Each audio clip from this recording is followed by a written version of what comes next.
이른 아침 경기도 파주의 차가운 공기가 논밭 사이로 스며들고 있었습니다. 박민철 할아버지는 낡은 작업복 바지에 때 묻은 면 셔츠를 입고 버스 정류장에서 기다리고 있었죠. 그의 주름진 손에는 비닐봉지 하나가 들려 있었는데 그 안에는 손녀 지우가 좋아하는 고향 사과 몇 개가 담겨 있었습니다. 70대 중반의 민철은 평생을 농사지으며 살아온 평범한 농부였습니다. 아니, 적어도 손녀 박지우에게는 그렇게 알려져 있었죠. 갓 20살이 된 지우가 육군에 입대한 지 벌써 2달이 흘렀는데 할아버지는 한 번도 면회를 가지 못했었습니다.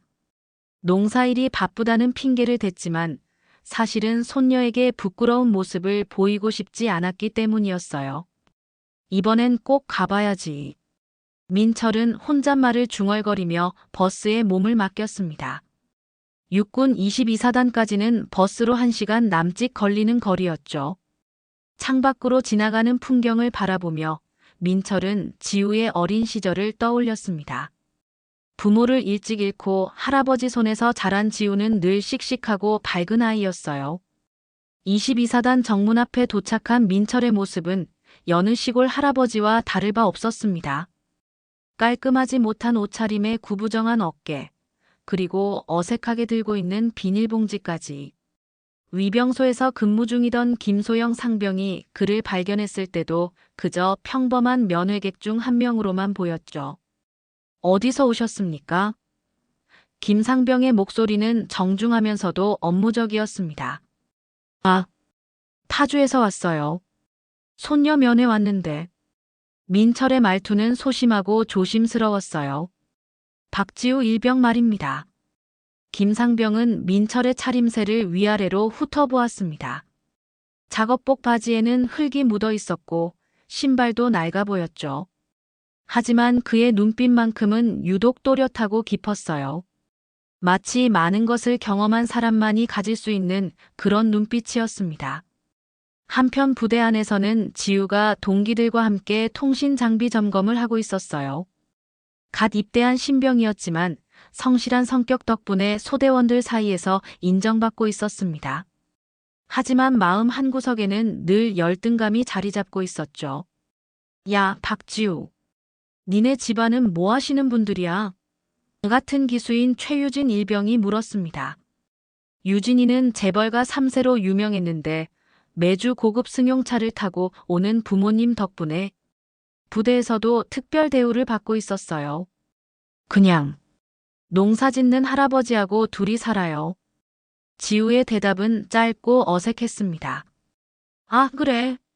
그럼 니네도 면회 자주 오시겠네. 아니요. 할아버지는 바쁘셔서. 지우는 고개를 숙였습니다. 사실 할아버지가 부대에 오는 것이 부끄럽기도 했어요. 다른 동기들의 멋진 부모님들과 비교되는 것이 싫었거든요. 민철은 위병소에서 신분증을 제시하며 면회 신청을 했습니다.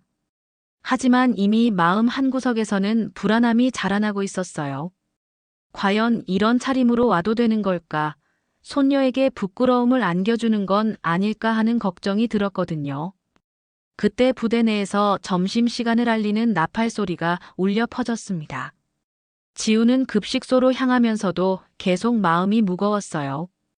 할아버지와의 연락도 뜸해진 요즘, 과연 자신이 좋은 손녀인지 의문이 들었거든요. 민철은 면회 접수를 마치고 대기실에서 기다리고 있었습니다. 그의 무릎 위에는 여전히 사과가 든 비닐봉지가 놓여 있었고 그는 시계를 자주 들여다보며 손녀를 만날 시간을 기다리고 있었어요. 70년 넘게 살아온 인생에서 이렇게 떨리는 순간이 또 있을까 싶을 정도로 민철의 마음은 두근거리고 있었습니다.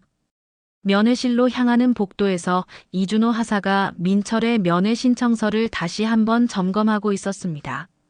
3년차 하사로서 부대의 규정과 질서를 누구보다 중요하게 생각하는 그였죠. 이준호는 민철의 차림새를 보며 고개를 저었어요. 죄송합니다만 면회는 사전 약속이 있어야 가능합니다. 이준호의 목소리는 차갑고 단호했습니다. 게다가 복장도 단정하지 않으시고요. 민철은 당황한 표정으로 자신의 옷을 내려다봤어요. 확실히 작업복 차림이 부대 면회객으로는 어울리지 않아 보였습니다. 아, 그게 농사일 마치고 급하게 와서. 규정은 규정입니다. 다음에는 미리 연락하시고 단정한 복장으로 오시기 바랍니다. 이준호는 고개를 끄덕이며 면회 거부 도장을 찍었어요. 바로 그때 복도 끝에서 지우가 나타났습니다. 통신실에서 볼일을 마치고 돌아가는 길이었죠. 멀리서 할아버지의 뒷모습을 본 순간 지우의 발걸음이 멈췄어요. 분명히 할아버지였습니다. 그 구부정한 어깨와 낡은 작업복, 그리고 손에 들린 비닐봉지까지. 지우의 마음은 복잡해졌습니다. 할아버지를 만나고 싶은 마음과 동시에 동기들에게 보이는 것이 부끄러운 마음이 교차했어요. 특히 최유진이나 다른 부유한 집안 출신 동기들이 이 모습을 본다면 어떨까 하는 걱정이 앞섰습니다. 저기, 혹시 박지우 일병 할아버지이십니까? 이준호가 물었을 때 민철은 고개를 끄덕였어요. 네, 맞습니다. 손녀를 보러 왔는데. 이준호는 규정집을 펼쳐 보이며 설명했습니다. 면회는 반드시 사전 신청을 해야 하고 적절한 복장을 갖춰야 합니다. 이해해 주시기 바랍니다.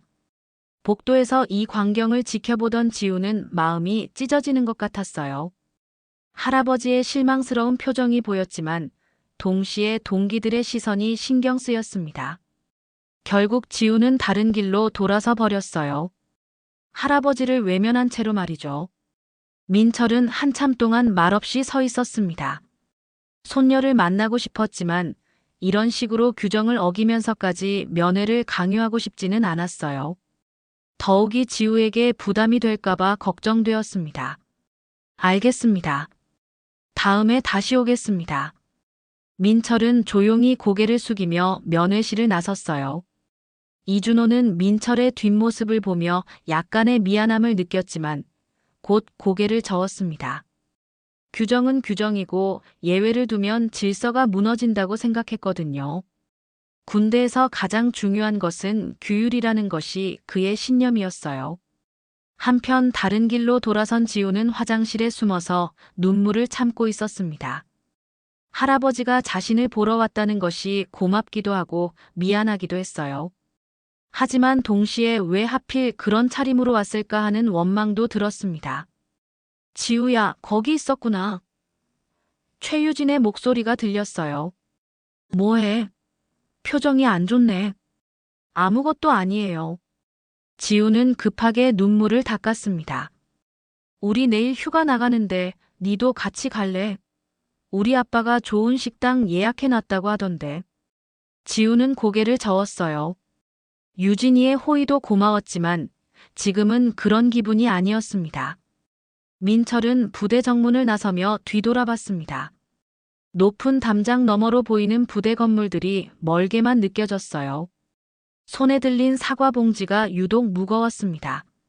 손녀에게 줄 수 없게 된 사과들이 왠지 자신의 마음처럼 느껴졌거든요. 버스 정류장까지 걸어가면서 민철은 생각에 잠겼습니다. 과연 자신 같은 늙은 농부가 저런 엄숙한 곳에 어울릴까 하는 의문이 들었어요.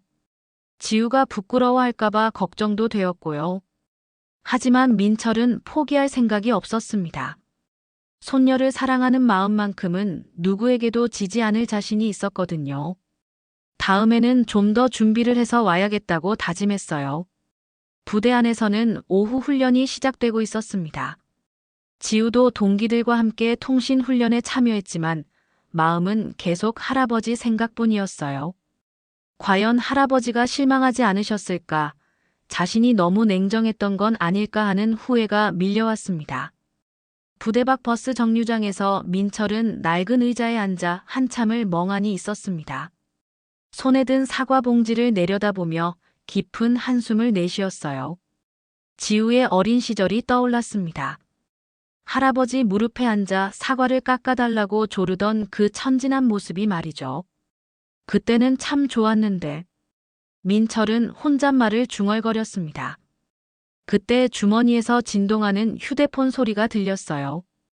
오래된 폴더폰이었는데 화면도 흐리고 버튼도 닳아 있었습니다. 민철은 잠시 망설이다가 폰을 꺼냈어요. 그리고 주소록을 뒤적이며 한 번호를 찾아냈습니다. 김정훈이라는 이름 옆에는 25년 전에 저장된 번호가 그대로 남아 있었어요. 민철은 깊게 숨을 들이쉬고 통화 버튼을 눌렀습니다. 신호음이 몇 번 울린 후 익숙한 목소리가 들려왔어요. 여보세요? 정훈이냐? 나다. 박민철이야. 전화 너머로 잠시 침묵이 흘렀습니다. 그리고 곧 놀라는 목소리가 들려왔어요. 대령님, 정말 대령님이세요? 어떻게 이런 연락을? 민철은 쓴웃음을 지었습니다. 대령은 무슨? 이제 그냥 시골 농부야. 그런데 정훈아, 네가 22사단장이라고 들었는데 맞나? 네, 맞습니다. 그런데 대령님께서 어떻게? 김정훈 준장의 목소리에는 여전히 당황스러움이 묻어 있었어요. 혹시 박지우라는 일병 아나? 통신병과에 있는 박지우 일병요? 잠시만요. 전화 너머로 키보드 두드리는 소리가 들렸습니다. 네, 있습니다. 올해 입대한 신병이네요. 그런데 왜 그 병사를? 내 손녀야. 민철의 목소리가 조용해졌어요. 오늘 면회 왔다가 못 보고 왔어. 김정훈은 25년 전을 떠올렸습니다. 신임 중이었던 자신을 북한군 매복 공격에서 구해준 것이 바로 박민철 대령이었어요. DMZ 특수부대의 전설적인 인물이었죠. 몇 번의 침투 작전을 성공시키며 북한군들 사이에서도 귀신이라고 불렸던 사람이었습니다. 대령님, 무슨 일이 있었습니까? 민철은 오늘 있었던 일들을 담담하게 설명했어요. 면회 거부당한 일, 그리고 손녀가 자신을 피한 것 같다는 느낌까지. 하지만 그의 목소리에는 원망보다는 이해하려는 마음이 더 컸습니다. 규정이니까 어쩔 수 없지. 나도 옛날 군인이었으니 이해해. 그런데 민철의 목소리가 잠시 떨렸어요. 지우가 할아버지를 부끄러워하는 것 같아서 마음이 아프더라고. 김정훈은 가슴이 먹먹해졌습니다. 자신의 생명의 은인이 조국을 위해 목숨을 걸고 싸웠던 영웅이 손녀 면회 한번 제대로 못하고 쫓겨나다니. 이것이 말이 되는 일인가 싶었어요. 대령님, 지금 어디 계십니까? 부대 앞 버스 정류장에 있어. 버스 기다리고 있고. 절대 가지 마세요. 제가 지금 나갑니다. 김정훈은 전화를 끊자마자 부관에게 소리쳤어요. 전 부대원 연병장 집합. 지금 즉시. 예. 무슨 일입니까? 묻지 말고 지금 당장. 그리고 이준호 하사당장 사단장실로 오라고 해. 부대 안이 순식간에 술렁거리기 시작했습니다. 갑작스러운 집합 명령에 모든 장병들이 뛰어나왔어요. 지우도 동기들과 함께 급하게 연병장으로 향했습니다. 야, 뭔 일이래? 최유진이 물었어요. 몰라. 갑자기 전 부대 집합이래.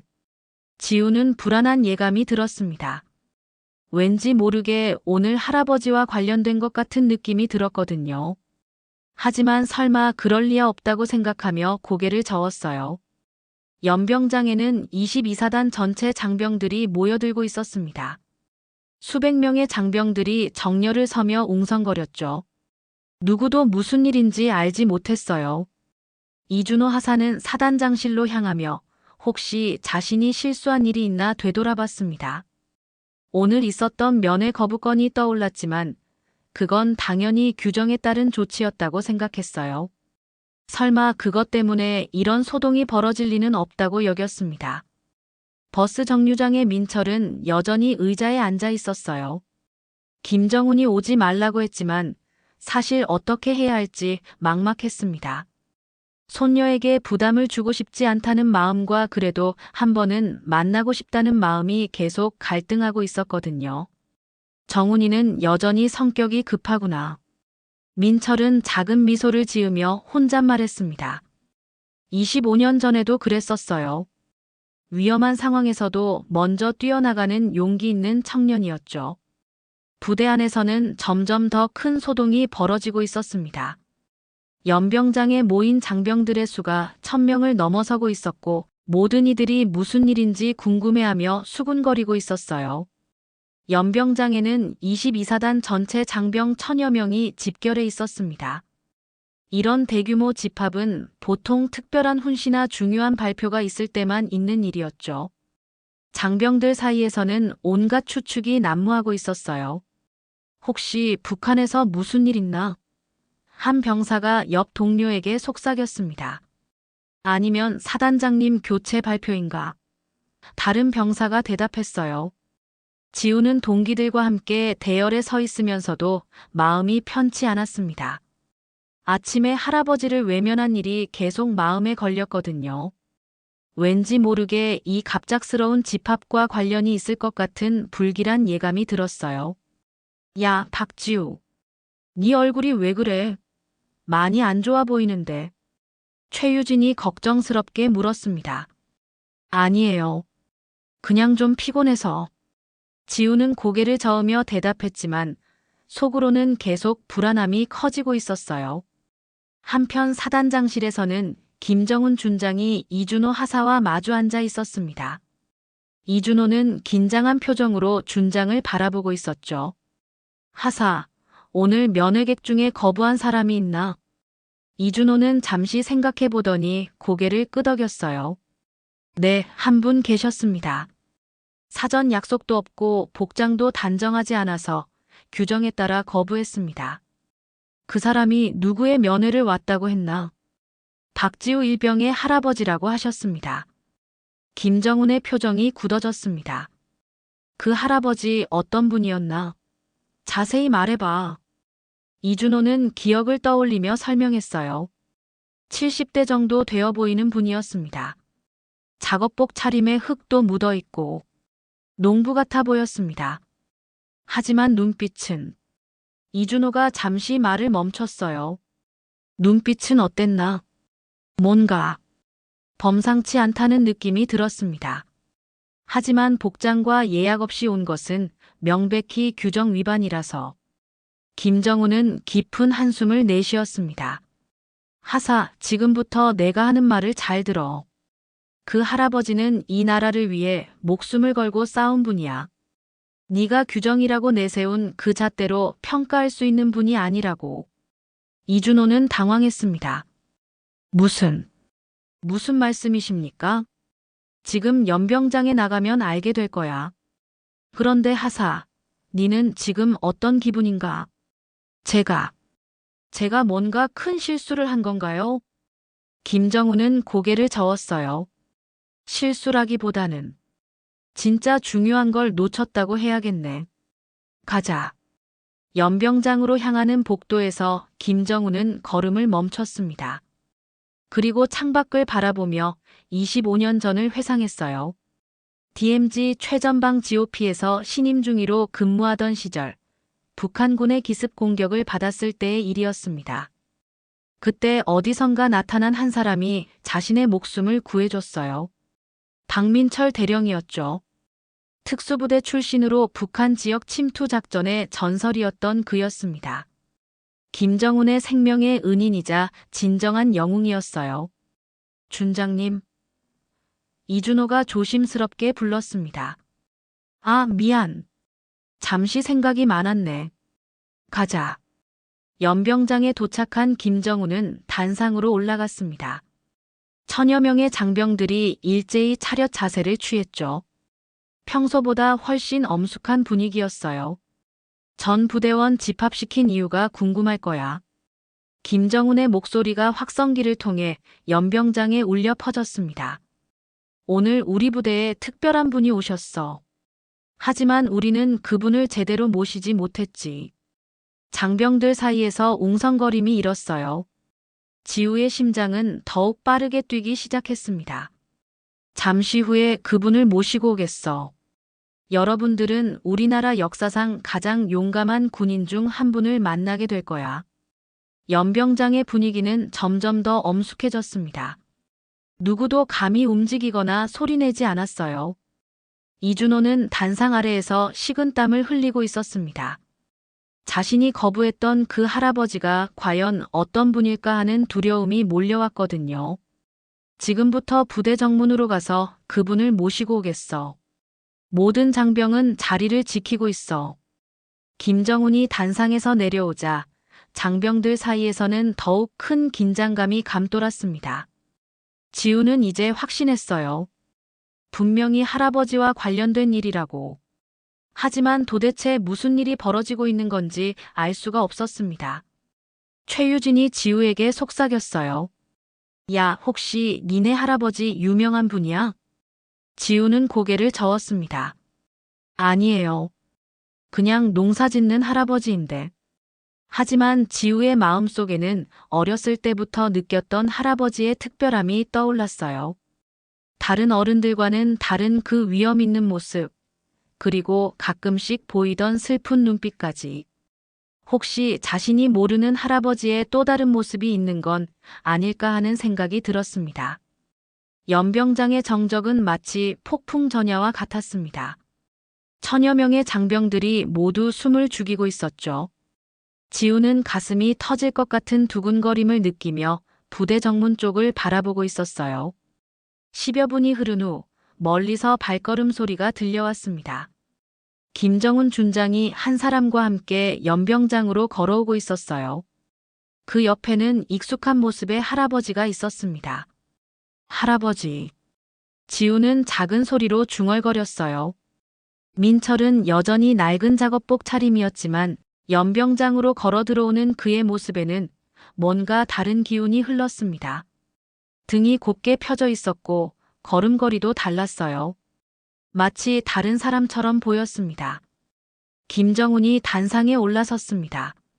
민철은 단상 아래에서 천여 명의 장병들을 바라보고 있었어요. 그의 눈빛에는 젊은 시절의 카리스마가 되살아나고 있었습니다. 전 부대원들에게 소개하겠어. 김정훈의 목소리가 확성기를 통해 울려 퍼졌습니다. 이분은 박민철 예비역 대령님이셨어. 연병장의 작은 웅성거림이 일었어요.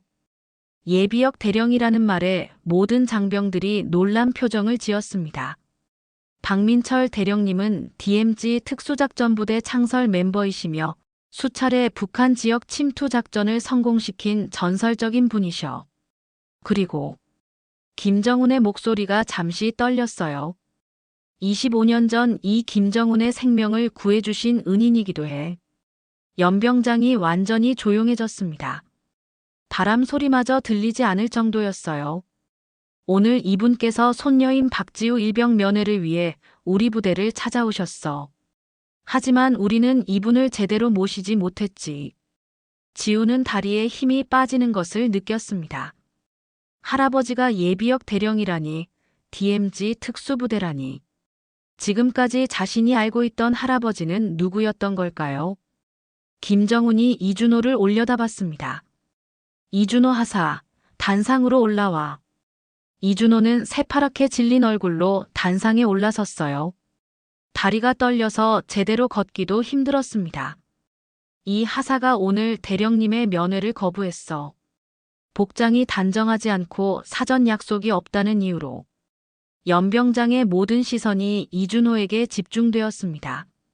그는 머리가 새하얘지는 것을 느꼈어요. 이준호 하사. 김정훈의 목소리가 크게 울렸습니다. 지금 당장 대령님께 사죄해. 이준호는 떨리는 다리로 민철 앞에 섰어요. 그리고 무릎을 꿇으며 고개를 숙였습니다. 죄송합니다. 제가 몰라봤습니다. 민철은 조용히 이준호를 내려다봤습니다. 그의 눈빛에는 분노보다는 차분함이 있었어요. 한편 연병장의 한 구석에서 지우는 눈물을 참지 못하고 있었습니다. 지금까지 자신이 얼마나 할아버지를 오해하고 있었는지, 얼마나 부끄러워했는지 생각하니 견딜 수가 없었어요. 지우야. 최유진이 놀란 목소리로 말했습니다. 저분이 정말 네 할아버지야? 대령이셨다고. 지우는 대답할 수가 없었어요. 목이 메어서 소리가 나오지 않았습니다. 김정훈이 다시 말했습니다. 박민철 대령님은 이 나라를 위해 목숨을 걸고 싸우신 분이야. 그런 분을 우리가 겉모습만 보고 판단했어. 이게 군인다운 모습인가? 연병장의 모든 장병들이 고개를 숙였습니다. 부끄러움과 죄송함이 물결처럼 퍼져나갔어요. 박지우 일병. 김정훈이 크게 불렀습니다. 지우는 놀라서 고개를 들었어요. 눈물로 범벅이 된 얼굴이었습니다. 전진. 지우는 떨리는 발걸음으로 단상 앞으로 나아갔습니다. 할아버지와 마주선 순간 더 이상 참을 수 없어서 울음을 터뜨렸어요. 할아버지, 죄송해요. 제가 몰랐어요. 민철은 손녀의 어깨에 손을 올렸습니다. 지우야, 울지 마라. 할아버지가 제대로 말 안 해줘서 그래. 할아버지, 왜 말 안 해주셨어요? 왜 저한테는? 네가 할아버지를 그냥 할아버지로 봐줬으면 했어. 계급이나 경력 때문이 아니라 그냥 지우의 할아버지로 말이야. 지우는 할아버지 품에 안겨 더욱 크게 울었습니다. 자신이 얼마나 어리석었는지, 얼마나 할아버지를 아프게 했는지 깨달았거든요. 연병장의 모든 장병들이 이 광경을 지켜보며 숙연해졌습니다. 진정한 영웅이 어떤 모습인지, 그리고 겉모습으로 사람을 판단하는 것이 얼마나 위험한 일인지 깨닫게 되었어요. 이준호는 여전히 무릎을 꿇고 있었습니다. 자신의 편견과 고집이 얼마나 큰 실수였는지 뼈저리게 느끼고 있었거든요. 민철은 지우를 다독이며 말했습니다. 지우야, 이제 그만 울어. 할아버지가 왔으니까 괜찮아. 그 순간 연병장에 있던 모든 이들은 진정한 영웅의 모습이 어떤 것인지 알게 되었습니다. 화려한 군복이나 계급장이 아니라 사랑하는 사람을 위하는 따뜻한 마음이야말로 진짜 영웅의 모습이라는 것을 말이에요. 연병장의 정적 속에서 김정훈 준장의 분노가 폭발할 것 같았습니다. 그는 이준호를 향해 다가가며 호통을 칠 준비를 하고 있었어요. 이준호 하사, 어떻게 감히? 김정훈의 목소리가 떨리고 있었습니다. 그런데 바로 그때 민철이 조용히 손을 들어 제지했어요. 정훈아, 잠깐. 김정훈은 놀란 표정으로 민철을 바라봤습니다. 대령님, 하지만 이 무례함을. 괜찮아. 민철은 차분한 목소리로 말했습니다. 그리고 무릎을 꿇고 있는 이준호를 내려다봤어요. 하사, 고개 들어봐. 이준호는 떨리는 마음으로 고개를 들었습니다. 민철의 눈에는 분노가 아닌 따뜻함이 있었어요. 하사, 니는 규정을 지킨 거야. 군인으로서 당연한 일을 한 거지. 민철의 말에 연병장의 모든 이들이 놀랐습니다. 하지만 제가 대령님을 알아보지 못해서. 민철은 고개를 저었어요. 내가 대령이라고 해서 규정을 어겨도 된다는 법은 없어. 니는 잘못한 게 없어. 이준호는 더욱 혼란스러워했습니다. 그럼 제가. 하지만 한 가지는 배워야 할 게 있어. 민철이 천천히 말했습니다. 진짜 군인은 계급장이 만드는 게 아니야. 마음이 만드는 거지. 민철은 이준호의 어깨에 손을 올렸어요. 니는 규정을 지켰어. 그건 옳은 일이야. 하지만 사람을 대할 때는 규정보다 더 중요한 게 있어. 그게 뭔지 아나? 모르겠습니다.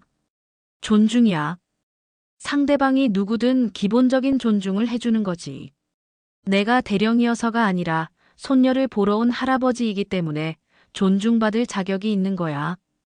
연병장의 모든 장병들이 민철의 말에 귀를 기울이고 있었습니다.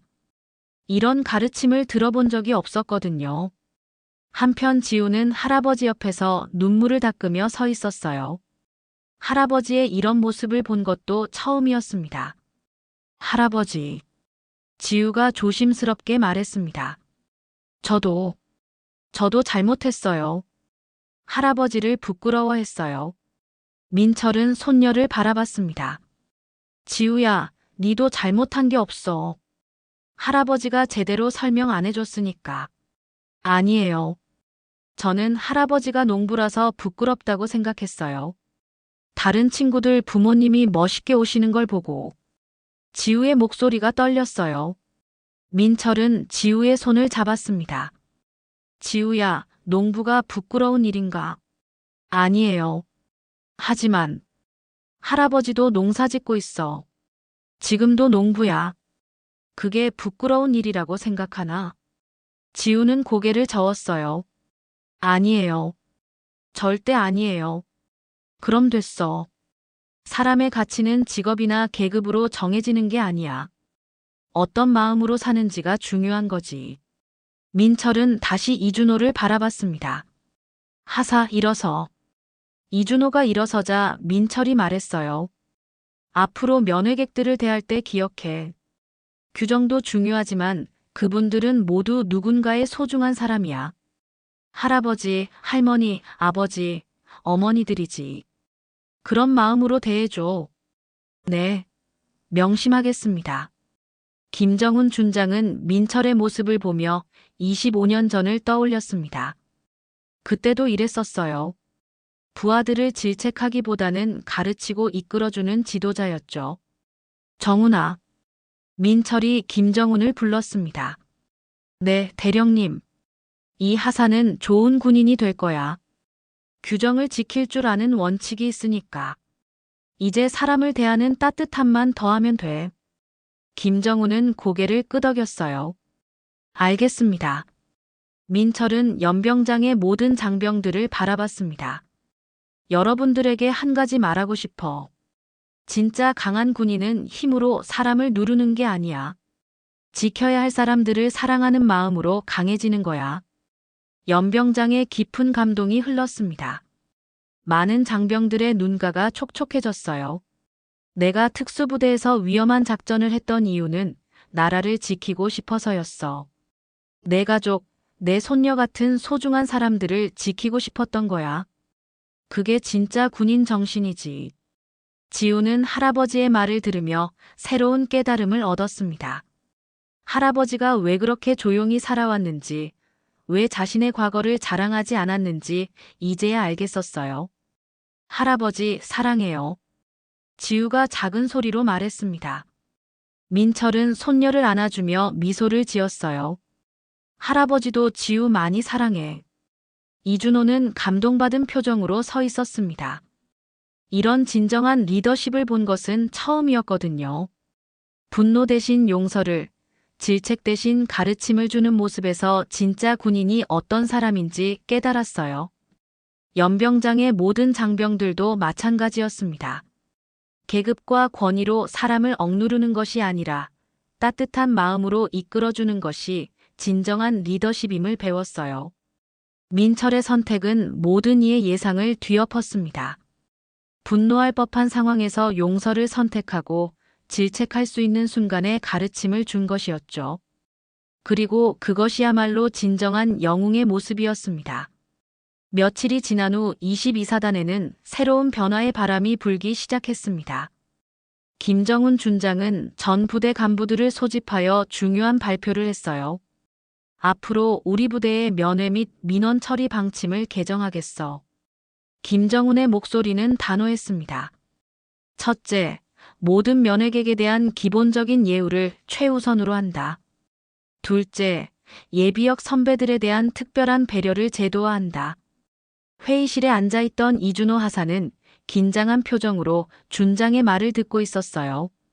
며칠 전 일이 아직도 생생했거든요. 그리고 특별한 임무를 부여하겠어. 김정훈이 계속 말했습니다. 이준호 하사와 박지우 일병에게 부대 역사관 개선 프로젝트를 맡기겠어. 3개월간 진행될 예정이야. 이준호와 지우는 서로를 바라봤습니다. 둘 다 예상치 못한 임무였어요. 구체적으로 어떤 일을 해야 하는 건가요? 이준호가 조심스럽게 물었습니다. 22사단 출신 예비역들의 이야기를 조사하고 기록하는 거야. 22사단의 영웅들 코너를 만들어서 후배들이 선배들의 희생과 헌신을 배울 수 있도록 하는 거지. 지우는 가슴이 뛰었어요. 할아버지 같은 분들의 이야기를 기록한다는 것이 의미 있게 느껴졌거든요. 첫 번째 인터뷰 대상은 당연히 박민철 대령님이 되겠지. 김정훈이 지우를 바라보며 말했습니다. 괜찮겠나? 네, 잘하겠습니다. 지우의 대답은 힘찼어요. 프로젝트가 시작된 첫 주 이준호와 지우는 어색한 분위기에서 일을 시작했습니다. 하지만 점차 서로를 이해하게 되었어요. 지우야, 정말 미안해. 이준호가 먼저 사과했습니다. 네 할아버지께 그런 일을. 하사님이 잘못한 게 아니에요. 지우가 고개를 저었어요. 할아버지도 그렇게 말씀하셨잖아요. 규정을 지킨 거라고. 하지만 사람을 대하는 마음이 부족했어. 대령님 말씀이 계속 마음에 남아. 두 사람은 부대 역사관을 돌아보며 어떻게 개선할지 논의했어요. 낡은 전시품들과 색바랜 사진들을 보며 새로운 아이디어를 냈습니다. 여기에 인터뷰 영상을 틀 수 있는 스크린을 설치하면 어떨까요? 지우가 제안했어요. 좋은 생각이야. 그리고 이 벽면에는 개인별 스토리를 전시하고 한편 최유진 일병도 이 프로젝트에 관심을 보였어요.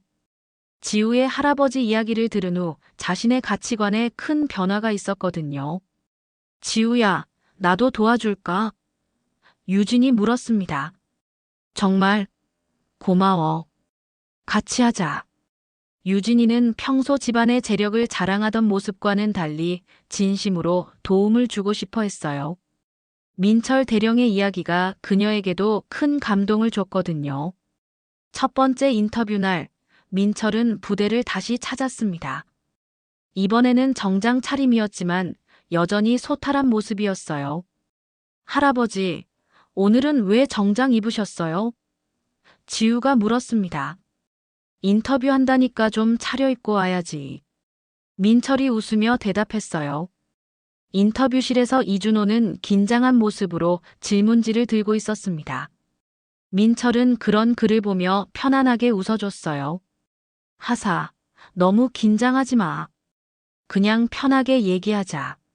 네. 그럼 먼저 입대하게 된 계기부터 여쭤봐도 될까요? 민철은 잠시 생각에 잠겼습니다. 그때는 나라가 어려운 시절이었어. 젊은 사람이라면 당연히 해야 할 일이라고 생각했지. 인터뷰가 진행될수록 이준호는 민철의 진솔한 이야기에 빠져들었어요. 화려한 무용담보다는 동료들에 대한 그리움, 가족에 대한 사랑이 더 인상 깊었습니다. 가장 기억에 남는 순간이 있으시다면? 작전을 성공시켰을 때보다는 동료들과 함께 밥 먹으며 이야기하던 시간들이 더 그립네. 그때는 계급도 없고 그냥 같은 꿈을 가진 청춘들이었거든. 지우는 옆에서 할아버지의 이야기를 들으며 새로운 면을 발견했어요. 강하고 용감한 군인이었지만 그 무엇보다 따뜻한 마음을 가진 사람이었다는 것을 말이에요. 인터뷰가 끝난 후 이준호는 진심으로 감사 인사를 드렸습니다. 대령님, 정말 많은 것을 배웠습니다. 하사도 좋은 군인이 될 거야. 앞으로 면회객들 잘 챙겨줘. 네, 꼭 그렇게 하겠습니다. 그날 저녁 지우는 할아버지와 함께 부대 근처 식당에서 저녁을 먹었어요. 오랜만에 둘만의 시간이었습니다. 할아버지, 그동안 정말 몰라서 죄송했어요. 지우야, 그런 말 하지 마. 할아버지가 더 미안해. 니한테 제대로 말해주지 못해서. 이제는 할아버지가 자랑스러워요. 정말 자랑스러워요. 민철은 손녀의 손을 잡으며 미소를 지었습니다. 할아버지도 지우가 자랑스러워. 이렇게 씩씩하게 군대 생활하는 걸 보니까. 3개월간의 프로젝트를 통해 이준호는 많은 것을 배웠어요. 예비역들을 인터뷰하면서 진정한 군인 정신이 무엇인지, 그리고 사람을 대하는 올바른 자세가 무엇인지 깨달았거든요. 지우 역시 할아버지를 통해 자신의 정체성을 새롭게 정립했습니다. 출신이나 배경보다는 어떤 마음으로 사는지가 더 중요하다는 것을 배웠어요. 부대에는 새로운 분위기가 자리 잡았습니다. 면회객들을 대하는 장병들의 태도가 달라졌고 선배들에 대한 존경심도 높아졌어요. 민철 대령의 가르침이 부대 전체에 스며든 것이었습니다. 겨울이 깊어가는 12월, 22사단 부대 역사관에는 따뜻한 불빛이 켜져 있었습니다. 3개월간의 프로젝트가 마침내 완성된 것이었어요. 22사단의 영웅들 코너에는 박민철 대령을 비롯한 여러 예비역들의 이야기가 정성스럽게 전시되어 있었습니다. 개관식 날 김정훈 준장은 만족스러운 표정으로 전시관을 둘러봤어요. 벽면에는 인터뷰 영상이 재생되고 있었고 각 선배들의 사진과 함께 그들의 신념과 가치관이 적혀 있었습니다. 정말 잘 만들었네. 김정훈이 이준호와 지우에게 말했습니다. 3개월 동안 고생 많았어. 이준호는 한결 달라진 모습이었어요. 예전에 딱딱하고 원칙적이기만 했던 모습에서 따뜻함이 더해진 것이었습니다. 좋은 경험이었습니다. 정말 많은 것을 배웠어요. 지우 역시 성장한 모습이었습니다. 할아버지에 대한 이해뿐만 아니라 자신에 대한 확신도 생겼거든요. 할아버지께서 많이 도와주셔서 가능했어요. 민철도 개관식에 참석했습니다. 여전히 소탈한 차림이었지만 그의 존재만으로도 부대 전체가 숙연해졌어요. 전시관 한쪽에는 그의 인터뷰 영상이 재생되고 있었습니다. 진정한 군인은 적과 싸우는 사람이 아닙니다. 지켜야 할 사람들을 사랑하는 마음으로 강해지는 사람이죠. 스크린 속 민철의 목소리가 전시관에 울려 퍼졌어요. 최유진도 함께 있었습니다. 그녀는 이 프로젝트를 통해 큰 변화를 겪었어요. 더 이상 집안 배경을 자랑하지 않았고 진정한 가치가 무엇인지 깨달았거든요. 지우야, 정말 네 할아버지 덕분에 나도 많이 변했어. 유진이 진심 어린 목소리로 말했습니다. 우리 모두 변한 것 같아. 지우가 전시관을 둘러보며 대답했어요. 개관식이 끝난 후 민철은 이준호를 따로 불렀습니다. 하사, 요즘 어떤가? 대령님 덕분에 정말 많이 달라졌습니다. 이준호의 목소리에는 진심이 담겨 있었어요. 면회객들을 대할 때마다 대령님 말씀을 떠올려요. 그래, 어떻게 달라졌는데? 예전에는 규정만 생각했는데 이제는 그분들의 마음을 먼저 생각하게 돼요. 저희를 믿고 찾아오신 분들이니까요. 민철은 만족스럽게 고개를 끄덕였어요. 그거면 됐어. 규정도 중요하지만 사람의 마음이 더 중요하거든. 며칠 후 지우는 할아버지와 전화 통화를 하고 있었습니다. 이제는 매일 저녁 통화가 둘 사이의 일상이 되었어요. 할아버지, 오늘 면회객 오신 분이 계셨는데요. 이준호 하사님이 정말 친절하게 모셨어요. 그래, 다행이네. 하사도 좋은 군인이 될 거야. 할아버지 덕분이에요. 할아버지가 보여주신 모습 때문에 다들 변했거든요.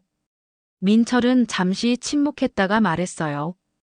지우야, 할아버지가 니한테 하나 더 말해주고 싶은 게 있어. 뭐예요?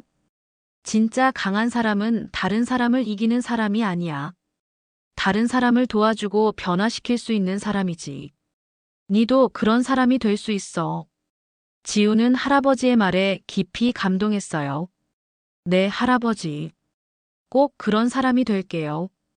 한편 부대에서는 민철의 이야기가 전설처럼 전해지고 있었습니다. 신병들이 입대할 때마다 선배들이 들려주는 이야기가 있었어요. 옛날에 우리 부대에 할아버지 한 분이 오셨는데 겉보기에는 평범한 농부 할아버지 같았는데 알고 보니 DMZ 특수부대 전설이셨다는 거야. 그분이 우리에게 가르쳐 주신 게 있어. 진짜 군인은 사람을 지키는 마음으로 강해진다는 거. 이야기는 점점 더 많은 장병들에게 전해졌고 어느 할아버지가 부대의 마음을 바꾼 날이라는 제목으로 부대 역사에 기록되었어요. 이준호는 이제 부대에서 가장 모범적인 하사관이 되었습니다. 면회객들을 따뜻하게 맞이하는 것은 물론 후배들에게도 민철 대령의 가르침을 전해주고 있었어요.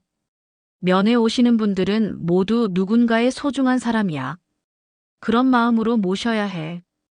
이준호가 신병들에게 말했습니다. 지우도 통신병으로서 실력을 인정받으며 성장하고 있었어요. 더 중요한 것은 자신의 정체성에 대한 확신이 생겼다는 것이었습니다. 할아버지가 농부든 대령이든 상관없이 그분이 자신을 사랑해주는 할아버지라는 것이 가장 소중했거든요. 겨울이 깊어갈 무렵 민철은 다시 한번 부대를 찾았습니다.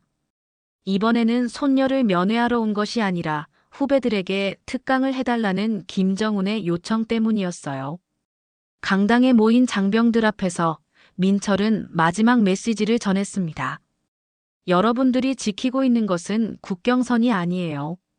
사람들의 일상이고 꿈이고 사랑이에요. 그것을 기억하세요. 그의 말은 모든 장병들의 가슴에 깊이 새겨졌어요. 강연이 끝난 후 민철은 지우와 함께 부대를 나섰습니다. 정문에서 이준호가 정중하게 배웅했어요. 대령님, 안녕히 가세요. 언제든 오세요. 고마워 하사. 계속 잘 부탁해. 부대를 나서는 길에 지우가 물었습니다. 할아버지, 앞으로도 가끔 오실 거예요? 물론이지. 내 손녀가 있는데 어떻게 안 오겠어?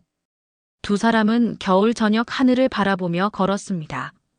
할아버지와 손녀, 그리고 22사단의 모든 장병들의 마음속에는 따뜻한 감동이 남아 있었어요. 민철이 심어준 사랑과 용서, 그리고 진정한 강함에 대한 가르침은 계속해서 이어져 갈 것이었습니다. 한 사람의 따뜻한 마음이 얼마나 많은 사람들을 변화시킬 수 있는지를 보여준 소중한 이야기였거든요.